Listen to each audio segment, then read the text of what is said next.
Right, James, it's always been our understanding that Leicester would want more money than they got for Harry Maguire for Weslay Fofana. So why is this bid of up to £70 million? Why have Chelsea gone in with less? I think because there's still time. But importantly, guys, not loads of time. There's only like a week left, obviously.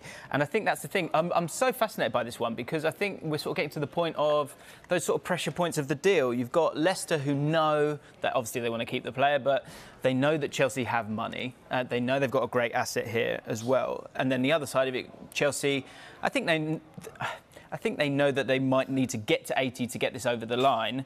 But I guess after that, when's the moment when they walk away from it all? I think for Leicester City fans, there's two feelings. It's either growing pains, looking forward to maybe next season and having a squad there that you can then invest in properly, or there's probably a feeling of sort of staleness right now because obviously no signings have come in and Tielemans, Fofana, there's been links with Maddison, so many different key players for Leicester that could be on their way out. So it does feel a little bit dangerous for Leicester City because if they do sell, they're then going to be rushed into bringing in replacements because they will need to bring in replacements. So the money's got to be right for them to be sort of pushed into that feeling of feeling rushed. It's a very, very fascinating one.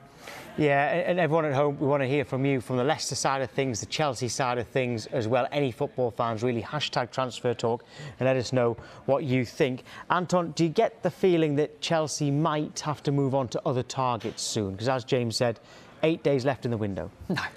Absolutely not. This is, OK, fine, it's not progressing as quickly as Chelsea want, and I'm sure Chelsea don't want to spend all that money. No club wants to spend all that money on a one player who's, bear in mind, only had 37 Premier League appearances.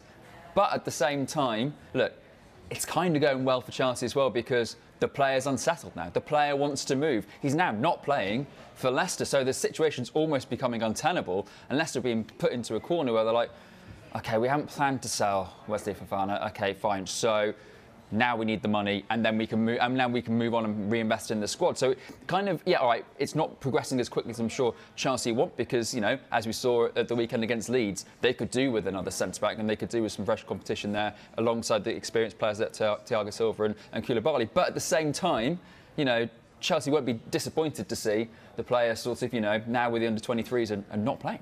You've got a lot more experience in this than I do. I wonder, as it goes on, the further it goes on, the closer it gets to that deadline. It's not like they're sort of the sales. It's the opposite, isn't it? Who do you think becomes the stronger player in this deal as it goes on? Well, look, Leicester. The longer this goes on, the better kind of Leicester can say, right, you know what the fee is. They did it with Harry Maguire. They did it with Riyad Mahrez, and that lasted over a couple of windows when City were trying to sign him.